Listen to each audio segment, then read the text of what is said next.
All right. Well, hi, everybody. I'm Devin Waugh, the instruction librarian for NC Live. And this session is Troubleshooting on the Desk Academic Library Edition. The goal is for you to kind of just develop some quick problem-solving skills to assist patrons with common tech and e-resource access issues. I'll also make sure that we have time for open Q&A at the end. If you want me to answer any specific questions or demo things, let me know, and I'll make sure that y'all are able to head out with some resources for later. We'll start off with some common e-resource issues and troubleshooting techniques. I'll go through kind of what um, I recommend for managing tech issues at a busy service desk, knowing that you might have some frontline staff who are not as well versed in using library databases. And then I can kind of talk through what we do on our end at the help desk. So I wanted to start off with like the three major types of e-resources issues. The first one being patron issues.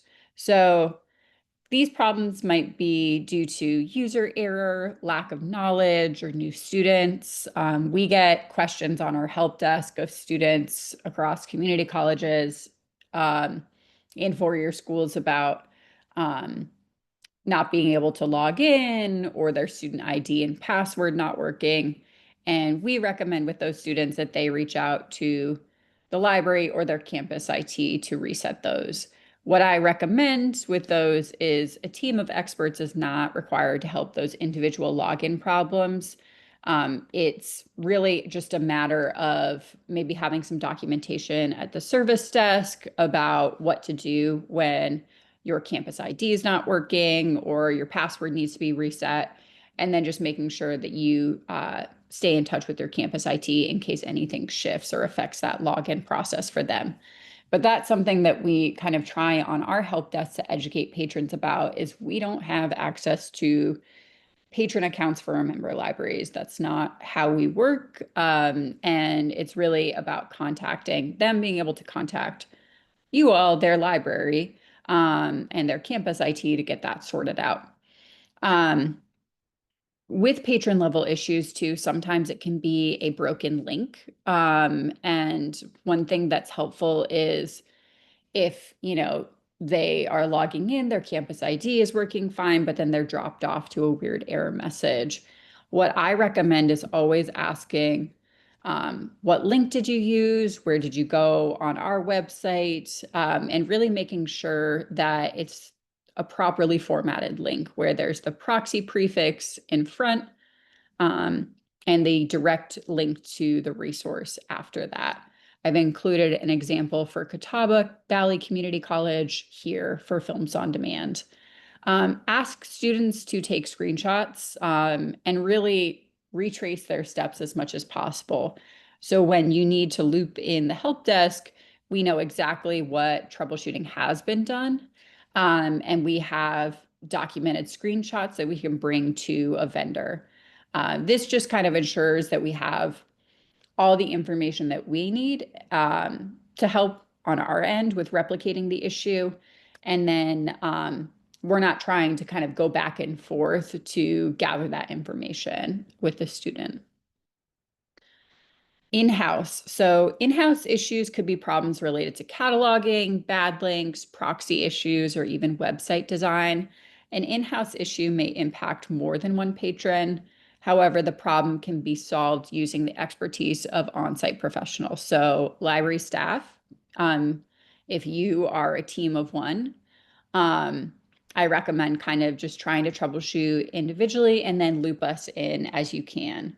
And regularly check for any of the database links on your website that they're formatted properly with that proxy prefix in front and the resource URL or the direct URL to a center and Learning Express library or a video and films on demand. Make sure that stuff is kind of linked properly because that's often sometimes can be, it's just a bad link that needs to be updated. If you see something that looks like a proxy error message, and I'll show what that looks like in just a second, make sure to take screenshots of that and email the help desk. That way we can go through on our end and resolve any sort of issues related to NC Live hosted proxy.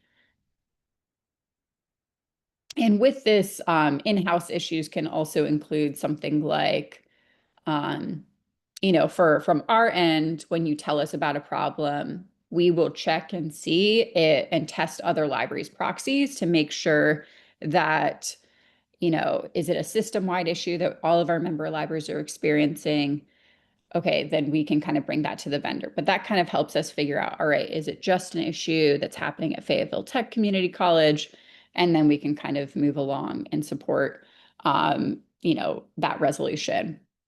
Another thing that happens with in-house issues is just IP address updates. So if there's new IP addresses on campus in the library that need to be updated, just send those over and we can notify our vendors and we'll inform you when those updates have been made. It usually takes about a day to hear back from all of our vendors. So if you're wanting to have an IP address change happen, just know that it's going to take like a day or two to have that change finalized. So just something to keep in mind with vendor related issues. So this is the third type of e-resource problem. Vendor issues come up when it's obviously something that's happening with the specific vendor. So like, let's say Credo reference is down and all of our member libraries are seeing some funky error message. That's where we contact the help desk and we communicate with the vendor. Then, if we see it's a system-wide issue, we send out a service alert and an email to the NC Live contacts that we know this issue is happening and we'll follow up when it's resolved. Because that's something where we, go to work with the vendor and make sure is it um, an issue with them in terms of the link that they're providing for us? Is it an accessibility problem? Is it an issue with the subscription? Have they made a big change to their interface, that is causing an issue that's affecting access inside the library for all of our member libraries? Just an example. For any resource that your library subscribes to individually, so sorry. Um, so this could be related to a Gale resource that we don't provide, or to art store or some sort of library resource that you have a separate local subscription for. We recommend contacting the vendor first because they're the ones who can resolve it. And then if it ends up being a proxy related issue, loop us in if you have NC Live hosted proxy, and then we can help out and make any changes on our end. But with any local resource, we really want to empower any of our hosted proxy member libraries to contact their vendors for their local resources first, and then bring us in when it seems like a change needs to be made on our end. That's just kind of a better practice because we have no control over a resource that we don't subscribe to. Or we have a lot less control over what needs to happen. The vendor is the one that has the control to fix it and resolve that issue, and it's really on them. And it's out of our domain. Just some things related to logging in off campus, because that's something that can cause confusion. But that proxy login page, I think this is not new information for some people, but I think it's worth reviewing. So for NC Live hosted proxy, for our academic libraries, you're either going to see a login page that looks like this, or the Microsoft Azure authentication page.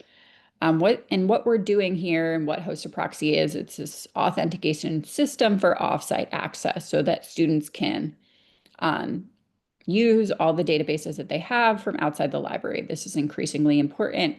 And we saw a lot of member libraries sign up during 2020 as a lot of enrollment has shifted to distance education.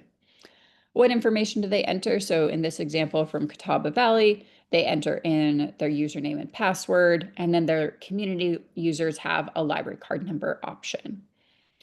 If they receive some sort of error message after that, or you know, that's when they need to take a screenshot, email it to you, and then pass it along to us, and we kind of can work from there. But one thing to always check when you're replicating steps is the proxy login page working? Because that's the entry point into um, all of your databases, both NC Live resources and any local resources. It provides one secure authentication system. Another thing with off-campus access is it could be an individual problem or it could be an in-house problem. So if other students are not experiencing problems with logging in off-campus or inside the library, it could be a user error. It could also be an issue with the IP address, but chances are it might just be a user error to begin with. If everyone is reporting an issue with logging on or they're experiencing some error message with, let's say Films on Demand is not working for all the students at Lenoir-Rhyne University. It's either a network issue where the IP addresses need to be updated so that if it's happening on campus, it's most likely an IP address issue.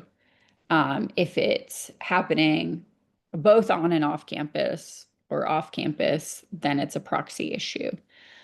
So what I recommend with that is kind of practicing, when these questions come up, differentiating between, all right, is this something that's happening inside the library?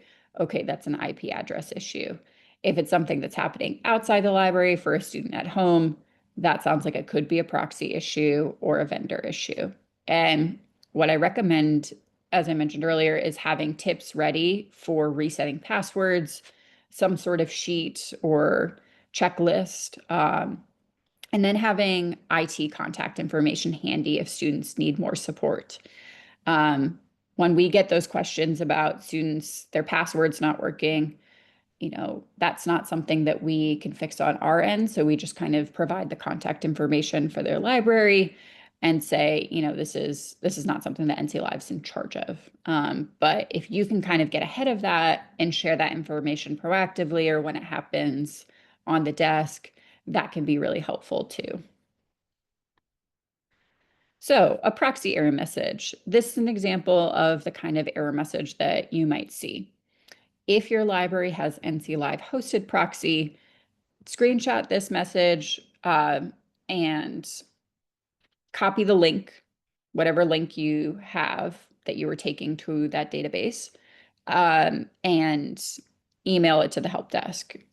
We will be able to go in on our end and make changes. For a max virtual host error, that's something that's a pretty quick fix. And then it does require restarting the proxy server, which takes about 10 or 15 minutes for a change to happen. So if I say, all right, we just made updated things on our end, just wait 15 minutes and then let us know if it's still an issue that's happening. For any library that uses a different proxy service, so OCLC Easy Proxy or Open Athens, you'll want to contact the vendor of that proxy service first, because if you're experiencing a proxy error message and you're using a separate subscription to a proxy service, we aren't in charge of that on our end, and we can't, you know, um, that's on Open Athens and OCLC to kind of work with you to make sure whatever the settings are in your proxy subscription, they can help you fix whatever that problem is. And then loop us in if it seems like a persistent issue or you're having some additional questions or the vendor's having additional questions. But that just helps us because, you know, we're not able to make as direct of a change as the vendor would for a different proxy service. IP address error message. So if you're seeing something like this um, inside on campus, take a screenshot, let us know. We can email, this is an example from Morningstar. We can say, all right, this is an IP address issue that's happening at Elon. Here's the IP address. Can you make sure it's up in your records? Chances are they might just not have it in their records, and they make that update.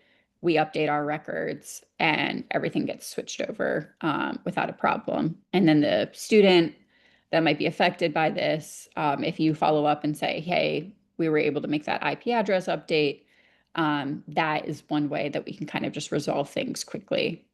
With IP address issues, um, it's often, you know, good practice to keep track of what IP ranges you have on file for your library. We keep track of IP ranges that we have for all of our member libraries, and so we can kind of cross-check more easily when you have a list kind of up to date of the ranges and any changes that are happening. It just makes things smoother. But because this is an NC Live resource, we can loop in Morningstar support and our contacts for them and get this resolved quickly. Just an overview of kind of understanding the patrons issue. So this is useful for frontline staff, but also just as kind of a refresher. I highly recommend starting with structured, open-ended questions, trying to gather as much information as possible. Things like, can you walk me through what happens when you tried to log in? Or what have you already tried? What device are you using? And have you tried another one? One thing that we've seen, I've had issues with a resource where I'm trying and trying. One came up recently where all I had to do was go to my browser and clear my cache and cookies and try in incognito mode in that browser. And I was able to access the resource without a problem. So sometimes it's a browser level issue that just needs to be kind of, the cache needs to be refreshed. If it's something that is on a student's phone that they're trying to access, if it's not working properly, try on one of the public computers, try on their laptop if they have one, and really see if it's something that's just unique to the particular device or if it's happening across different devices. That's where you can kind of see, all right, this is something that, you know, um, is not, um, might be affecting other students, and then kind of work from there. But that's that information gathering phase that's really important to walk through. Gathering key details. So identifying what resource is affected. Is it films on demand? Is it all NC Live resources? Is it all your local resources plus NC Live resources? Kind of figuring out that question at the beginning is important. And just testing with a couple of resources to see if it's a problem. And then figuring out device. Is it a phone, tablet, laptop, public computer, things like that? Is it happening on campus, off campus? That can speed up troubleshooting as well. And what is the nature of the error message? Is it a login screen? Is it a proxy error message? Like what are you seeing once you're brought to that resource itself? Yeah, and Jenny adding in the chat, sometimes switching the browser will help. So yeah, if somebody's using Firefox, have them try out Chrome. I test between Chrome and Firefox typically. But that can also tell you, because then you can communicate to the vendor, hey, or we can communicate to the vendor, hey, we're seeing this issue with Credo reference that's only affecting on the Firefox browser, and that's on them to be able to fix and work with us, because their databases should be working across browsers.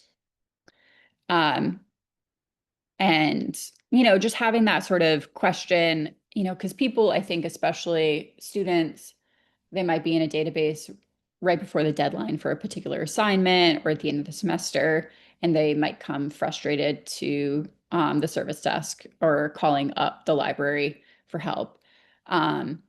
And just having that kind of structured language that you can provide on the desk for frontline staff or student workers or for yourself can be helpful because then it's nice to have some sort of script to be like, okay, did you get an error message? If so, let's take a look at what it says and really providing uh, a gentle walkthrough of what's happening. Because sometimes people get so stressed out that they don't even take a beat to figure out, okay, what have I done? What's the process? And they're just,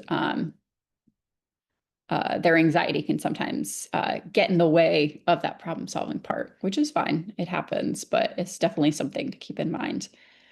Clarifying the patron's goal, so understanding what the student or the faculty member is trying to do can help you find a better solution. So sometimes it's very obvious and it's like this article that I'm trying to access, I can't right now. Someone is throwing an error message or um, I have an ebook that I'm trying to download for a class, or I'm trying to get into Learning Express Library and it's not working. Um, just clarifying that goal can help you find a better solution. If their goal is much more broad and they're just looking for articles related to a topic and they see this error message, that helps you know that, okay, this, they're not able to access this one article, but why don't I suggest some other databases in the short term? Or, trying to figure out what are they looking for? Are they trying to stream a video, download an ebook, access an article? Are they looking for a specific ebook? Or are they just browsing for books related to North Carolina history and the Civil War? Um, and do they need it for a specific device? With a Kindle, that's typically going to be related to ebooks that we have, like our homegrown collection, um, or ebooks from Hoopla or audiobooks. But a lot of some of our resources have mobile apps. I'll link in the slides to those resources that have a mobile app. But that's also something good to keep in mind as a reference sheet on the desk is seeing the dozen or so that we have that have accompanying mobile apps so that you can get an idea, okay, is this an issue that's just happening on the transparent language mobile app, but it's not on the desktop? So those are sorts of the things that you'd want to clarify with the patron. One thing that I think is useful, especially when we have patrons call in to our help desk voicemail, is rephrase and confirm understanding. So summarizing the issue back to the patron helps ensure that you're on the same page. So just to make sure I understand, you're trying to log into Hoopla, but your password isn't working. Is that correct? And then having them give like a yes or no response of like, yes, that's right. No, actually, here's what the problem is. So then they can you can check with them before um, you send a message to us or you loop in the vendor. Or something like, so you're on the Films on Demand app, but the videos won't play. Does that sound right? Um, One thing I recommend is just providing step-by-step guidance. Some patrons might not be super tech savvy with academic libraries. There might be some returning students who haven't been in higher education for a long time. They're getting used to using the learning management system, their campus email, all that stuff.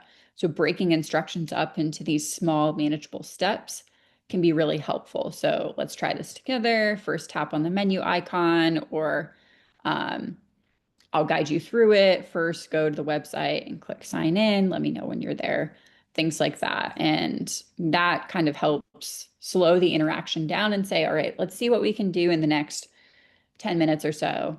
And then if it seems like a more long-term problem, I'm going to need to email the NC Live help desk and I'll get back to you. And here's what I need from you. But that is helpful for those patrons who might not be as confident, but also for really any skill set and confidence with using library databases.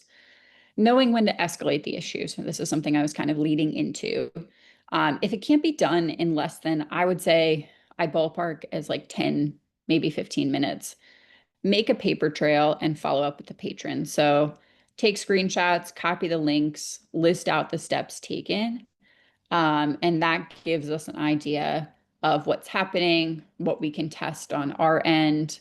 If you have a test username and password for your library to use for troubleshooting, that's super helpful to share with us because then we can kind of do that immediately on our end and see what's happening and try and replicate it as much as possible. I want to bring up Hoopla troubleshooting, knowing, yes, this is not necessarily as much of an academic library resource, but we've just had some issues pop up, and I want to kind of run through them. So one thing that we've seen is like login problems. What that means is sometimes patrons, when they're trying to create an account, won't see their library listed. So like they're searching for Lenore Rhine University and it doesn't come up. Um, Screenshot that, email it to us, let us know, hey, Lenore Rhine University is not listed. We can loop in Hoopla and they will get your library listed. That's happened a few times, but really another thing to think about too with the logins is, you know, patron is logging in with what they believe is the password that they use for Hoopla, and it's throwing a um, login error message or saying incorrect password. Have the patron share their email address that they use to create the account and their first and last name, and then we can email Hoopla and get their account recovered with a password reset link to them. Borrowing limit. So we used to have two types of borrows, but in Hoopla, we just have flex borrows now. Those operate like a typical library loan. You have, I want to say around 25 a month that you can use, and you put a hold, and then you get an email when it's ready to be listened to or read as an ebook form. Um, with that, the borrowing period or the turnaround time for requesting putting a hold on a title is fairly quick. It's quicker than some popular titles might be in Libby. So usually you hear back within a week. One thing that patrons will see before they create an account on the home screen for Hoopla are things like streaming video, comic books, music, stuff like that.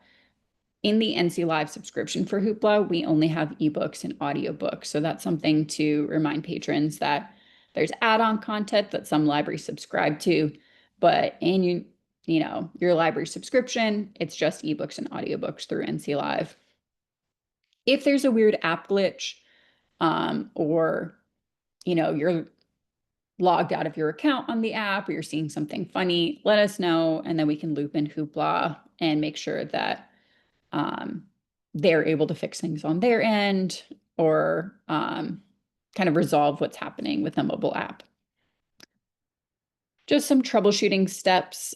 So ensure the patron's using the correct email address and password for their Hoopla account. Verify that they haven't exceeded their borrowing limit. Check for any app updates or recommend deleting and reinstalling the app and logging back in. Sometimes that might be what's causing the issue. And then if they're accessing from home, confirm their email address and name, and that we can send this info to Hoopla. For account credentials, a lost username or password, or we can loop in Hoopla and resolve that quickly. We don't necessarily need the patron's email address to do so. We can just do first name, last name for their account, but it does help to have an email address as well. This is just some language for explaining Hoopla's flex borrows. You'll have access to these slides later. Here's some instructions for using Hoopla on a smartphone or tablet, logging into the app. With a public library patron, they're going to use their library card number and PIN. With a academic library patron, they can put whatever in the library card number thing. That's not really what's because they don't have a library card, they have their campus ID. You just want them to use their email address typically. explaining the content in the NC Live collection. So that's something that I mentioned where there's some add-on content that we don't have, just letting patrons know that that's not in our subscription. Access video, films on demand troubleshooting. So one thing that we've seen is IP address issues or um, access errors, especially off campus, and any confusion about the Films on Demand app. These are some common things that have come up. Um, One thing I recommend with troubleshooting is just trying out different browsers, clearing your cache and cookies, and then just making sure that the patron has the correct proxied link, whether it's to the database itself, where it has that proxy prefix in front of the resource URL, or um, the correct permalink to a particular video, just making sure, give us the title of the video if possible, or the producer, and then we can try and replicate it as much as we can and then pass it along to Films on Demand support to get it resolved. Um, One thing that we've seen, so public library patrons have access video. So I'll kind of update these slides, but the app version is called Films on Demand. That's been confusing for our public library patrons, but with our academic library patrons, they just need to know that the app is called Films on Demand. They can access it. I think really realistically for our academic libraries, with this resource, just providing support to faculty about how they can use permalinks, how they can use instructor level accounts to create playlists in the resource, um, and then cut videos, create custom quizzes. Like those are the things that they will probably get the most out of with the app or with Films on Demand. And they're probably going to reach out to you if they see they're getting a weird error message or the link's not working or something's broken. Um, but that's something to kind of keep in mind is really just providing that video level support to your faculty when they integrate a resource like Films on Demand into their course in the learning management system. Here's my list of which resources have apps.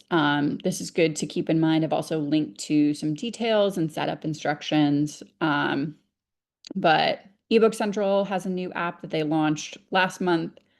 Um, it's going to replace Adobe Digital Editions. So what that means is when a user wants to download a title to read offline, they're going to use the eBook Central app moving forward, and not the not Adobe Digital Editions. That's something that all libraries are going to move towards. And that's something that we have a webinar happening later this month, led by ProQuest, that will kind of go into more detail about that. But that's something where all libraries, even under a consortium level account, will transition to using that eBook Central app. Our homegrown ebooks collection, so those are available through the BiblioBoard app, but also through Libby, and you can create a custom collection in Libby that just directs users to our homegrown collection. But those titles are available there. There's no checkout limits or wait lists for those. And there's a lot of titles from Duke University Press and UNC Press in there. Managing tech issues at a busy service desk. So here's just an example of that 10-minute rule. Is this something that I can fix in the next 10 minutes? Yes, let me check a few things, and if needed, we'll follow up. No, I think this is a more complex issue. Would it be okay if I follow up with you via email the next day? Just kind of managing patrons' expectations of time, because it does, there's some of that waiting game that happens when you're waiting to hear back from a vendor, or you've got in contact with us and we're trying to get in touch with the resource vendor, or check and test things on our end. And so that's just something to keep in mind. Provide immediate solutions when possible. So if you can try out some quick fixes like clearing your cache and cookies, and seeing what happens after that, downloading and or deleting and reinstalling an app if the app's not working, or just checking if there's an update that's needed. Even testing if the app's not working, that it's working on a desktop or a laptop is a good rule of thumb. And then, as we mentioned, trying a different browser can help with a playback issue, and seeing kind of what's happening, and then just kind of loop us in if we can make that fix. I highly recommend checking to see if there's an outage for a particular resource. So if you want to be added to our contacts listserv, um, always know that you can email our help desk and we can add you to that listserv. But you can also go to the status page and see if there's been a possible outage detected. When that happens, we test on our end. If we find it's an outage that's affecting all of our member libraries, then we update and provide a service alert on our news and updates section, and we email the contacts to let everyone know. When it comes to non-NC Live resources and the issues affecting all patrons, call the vendor as soon as possible or email them to get in touch. I would also say it's good when you're dealing with a complex issue to make sure patrons know that a resolution might take time. It may take a couple of days. This helps manage expectations and keep patrons informed. I know that that can be disappointing, especially when, a patron's trying to access consumer reports in the library or something. But it's also the challenge of these systems communicating with each other and us kind of going back and forth with the vendor and trying to fix it as quickly as possible. Um, saying something like, it might take a few minutes, or I'm not sure what's going on right now. I'll follow up with you by the end of the day or by, um, tomorrow or the end of this week and see. This sounds like an issue that we might need to escalate, and just providing some estimate of time and letting them know when that estimate needs to change based on something that, might be beyond your control. But I think it helps people sort of make sense of the timing of things and receive some expectations and clear communication. Offering alternate solutions while waiting. So sometimes if there's like a course material that's an NC Live resource that they need for a class, um, you know, then we really, want to make sure to, if they can get in touch with the instructor and let them know that this is an issue, like a films on demand video for class or an activity that's happening, then we can get in touch and we can add that information when we're resolving with the vendor saying, hey, an entire class is using this ebook right now and they're trying, can you make sure to restore access or provide an explanation of what's happening. But if a student's just using CINAHL's not working right now, pointing them towards a similar resource like ProQuest Health and Medical Collection could be a nice alternative. Um, or, if a student's trying to use ProQuest Central, something comes up, recommending that they might use Creo reference for some background research to start off can be a good alternate. But these are just some examples of how you can kind of spin it and just not spin it, but just sort of share, all right, here's an alternative. I know that you're waiting for this and that might not be ideal, but here's what you can do in the interim. Documenting the issue for follow-up is really important. So I might sound like a broken record on this, but these are the sorts of questions that you really want to go through so that you get an idea of what steps they've taken and what you can do to replicate the issue on your end first. And then this is how I approach cases on the help desk. I try and kind of organize it by, all right, what resources affected, what devices have been used, what links, what steps have been taken, and then any screenshots or issues and updates from there. But having maybe a spreadsheet to keep track of issues on an internal level that you share across your staff can be useful, or something that you use internally to document can be helpful as well. Just a follow-up email template for complex tech issues. If you'd like it, and feel free to edit this as you see fit. But this can be useful so that you're not having to come up with the perfect email from scratch every time. You can direct patrons to vendor support resources like Learning Express Library has a great FAQ page. Transparent Language does as well, and Hoopla. If they're related to like basic questions of creating an account or things like that. Providing feedback on resource enhancements. So if you see a persistent problem with a resource, like for instance, with Ferguson's Career Guidance Center, if you're seeing, hey, I'm not able to download the sample resumes and cover letters, this is something that's part of the database. Reach out to us. We keep track of these issues and this feedback, and we pass it along to the vendor, and then we close the issue when improvements are made.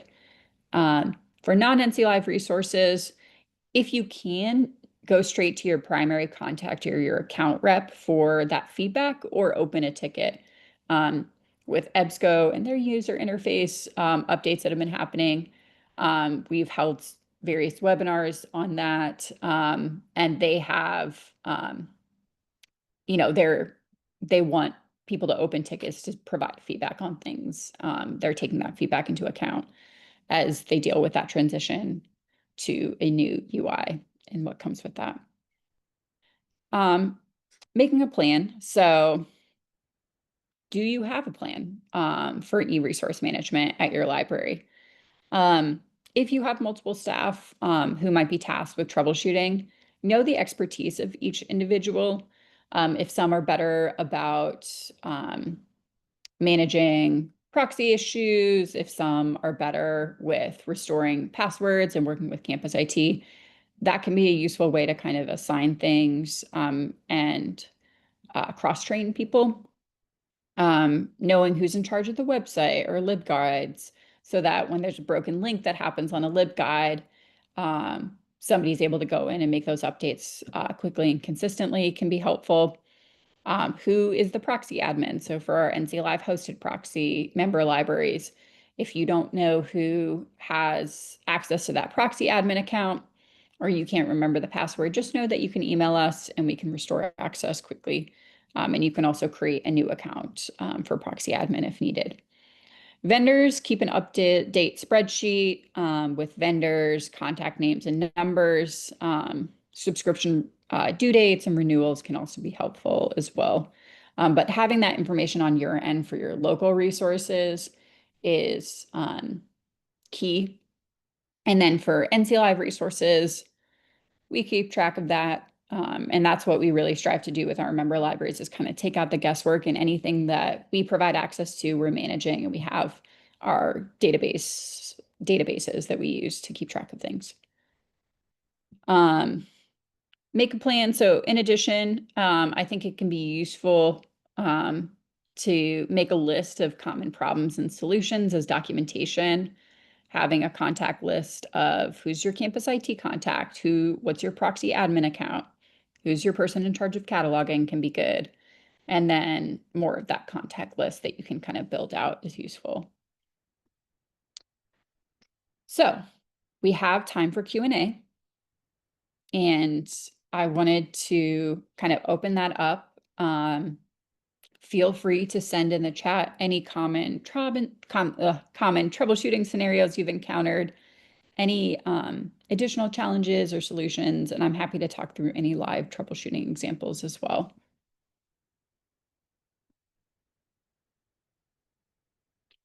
Hi, Joan. Oh, I'm really glad this has been helpful.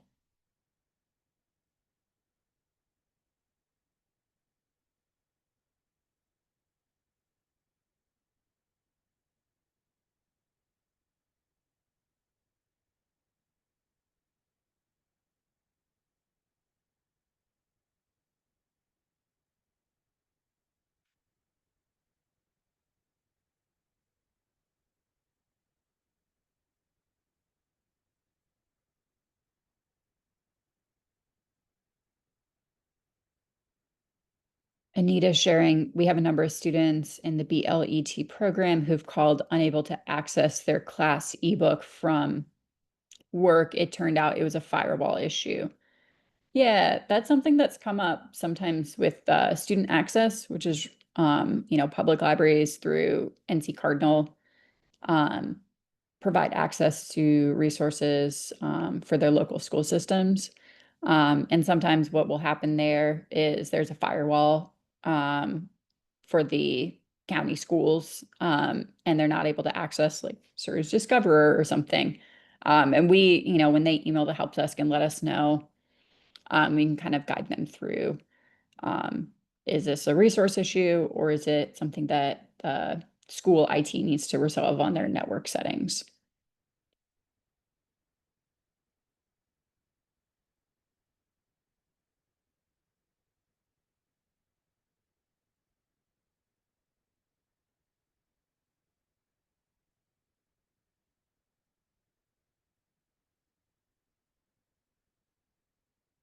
And feel free to unmute yourself if that would be easier than sending in a chat.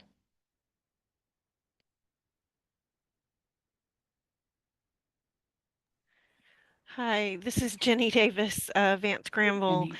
Um, so the comment about the BLET program and it being a firewall issue, that actually reminded me of probably one of the more complicated issues we had where, and I don't remember which video platform it was, but it started on one video platform where the video just wouldn't show up.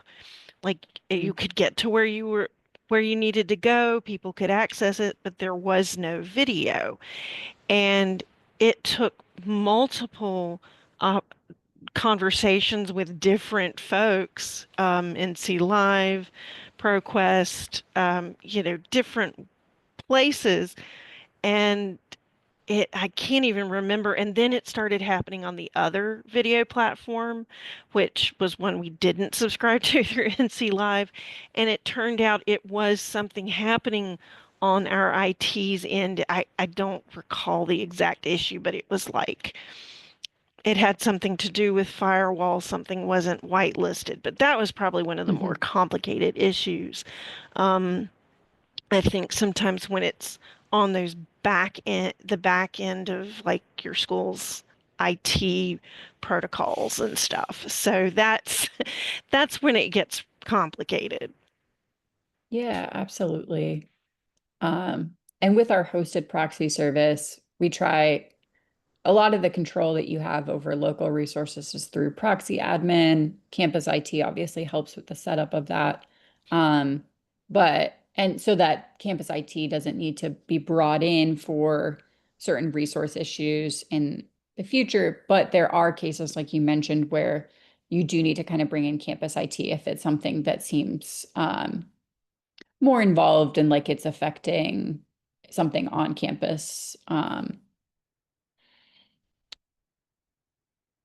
Aaron's sharing, I have encountered at ECU some forms are sent via links that are stopped by ITCS due to suspicious links, but ultimately due to the shortened link in the email. If we go to the site to unshorten the link, we could access it. This happened to me while trying to sign up for this webinar. Oh, okay. Yeah, we shorten our links to the Google um, registration forms just because Google makes them really long if they're not shortened. But that is something that I haven't heard of with a member library before, but that's good to keep in mind.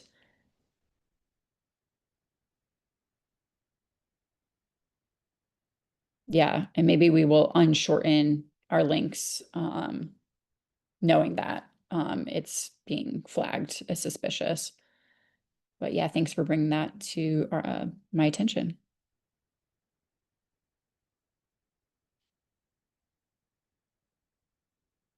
Oh, interesting. Not on a network computer.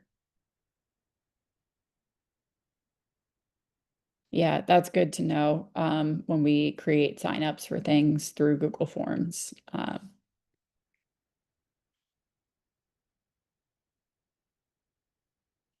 Yeah, campus IT network settings change. That's the thing about all of this troubleshooting is it's good to kind of keep up with it. We're definitely interested in offering more of these sorts of webinars as check-ins throughout the year so that we can kind of keep up to date with any developments like that because it's just something that always is changing and evolving. And it's useful to be able to talk through as a group. And feel free to share in the chat what are common troubleshooting tasks that you do on the desk and any tips and tricks.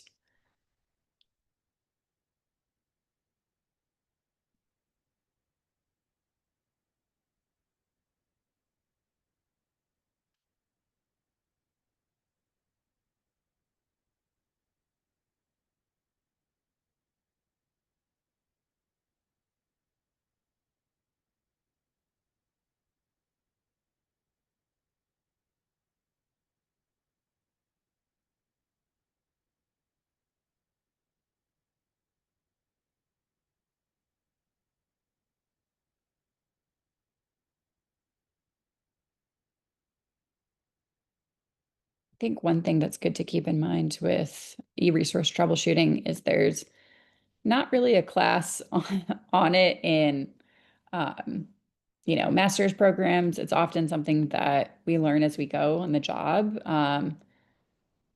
Yeah, Jenny, I think that's a really good point. I think of it as figuring out where the point of failure is, like where is it breaking down, whether it's on, a network level, whether it's on the device level, um, whether it's a user error or it's, an IP address that's not in the system on the vendor side. Yeah, figuring out where the point of failure is. It's a good way to think of it.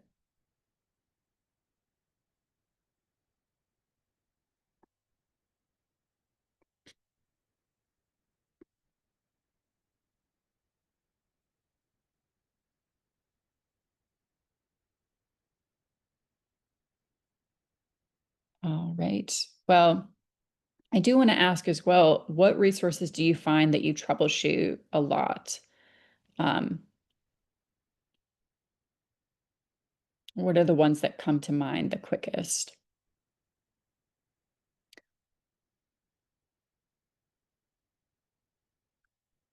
Yep, films on demand.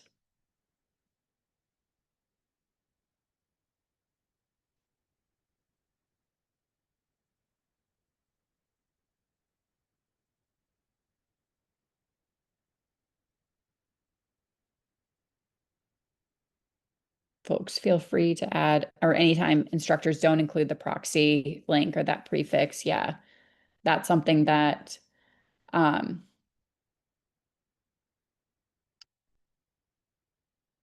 is important to communicate with instructors about like correct link format. But they don't always know or understand like why it needs to be set up in a particular way. Um, but yeah, that's often where that point of failure might be happening is because the link's not working or wasn't set up properly, or they're not including the prefix, or they're using links from years ago. Absolutely.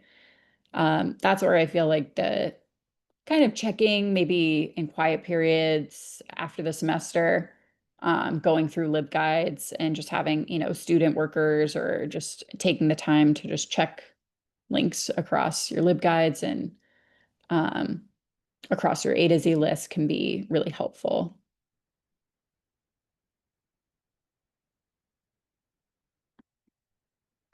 So I do want to share some resources for later. We have our e-resources best practices guide, um,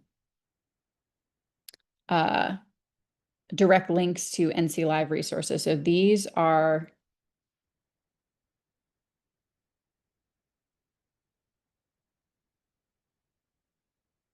direct links to all of our databases. And that's where you'll want to put your proxy prefix in front and then the direct link after. But this is all on our website under the For Librarians section. Our resource status page that I mentioned, um, and then any service alerts um, as well, and our FAQ section. Awesome. So Shannon sharing, to be honest, it's NC Live. Our system seems to default to the closest library, not ours, and we have to walk through walk patrons through locating the list of libraries and selecting us. Okay, so I see what you're saying. So inside the library, it's defaulting to a different member library based on proximity.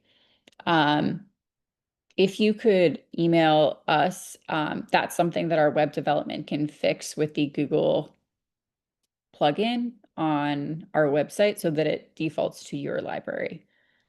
Um, but um, yeah, that's something to keep in mind as patrons are potentially searching on our website more than your library's website. Showing them how to log in, how to select their library is a good task to be able to have some documentation on and keep in mind. So just to show an example, I'm logged in as NC State Library, NC State University Library. So when I click on that icon, I can change it. But if when you click on that icon, it's not showing your library and you're on campus, email us and let us know because that's something that we can fix on our end to make sure it's resolved. All right. I'm going to jump back into my slides. All right.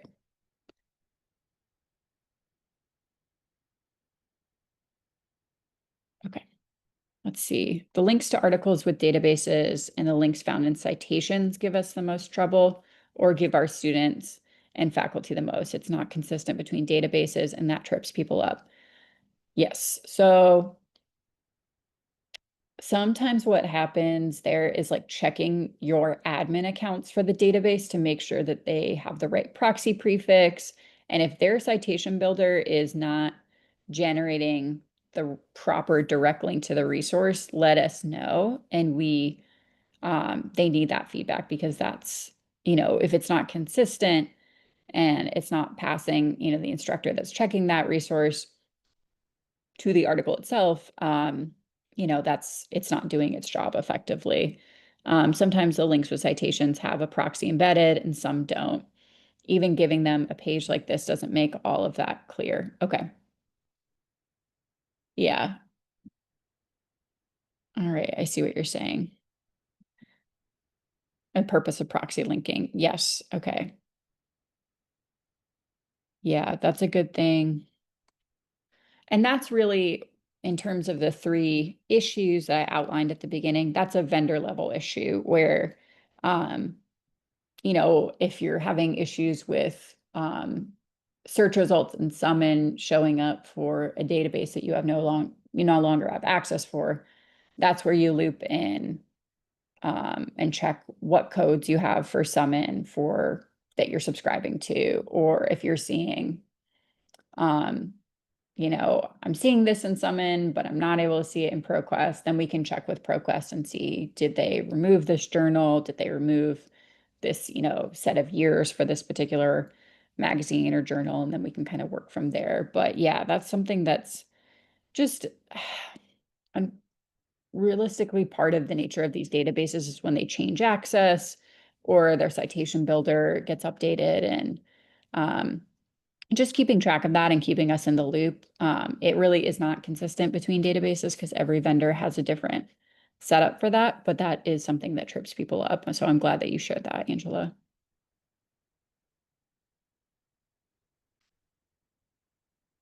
All right. How can we get in touch and keep up with all things NC Live? So I highly recommend signing up for our listservs if you want to be added to the contacts list for your library and learn about any e-resource outage issues that come up and any kind of major updates that we send to our member libraries. Just email our help desk and we'll get you added. We also have our marketing newsletter and our training newsletter that come out at the beginning of every month, and they promote learning opportunities like this one.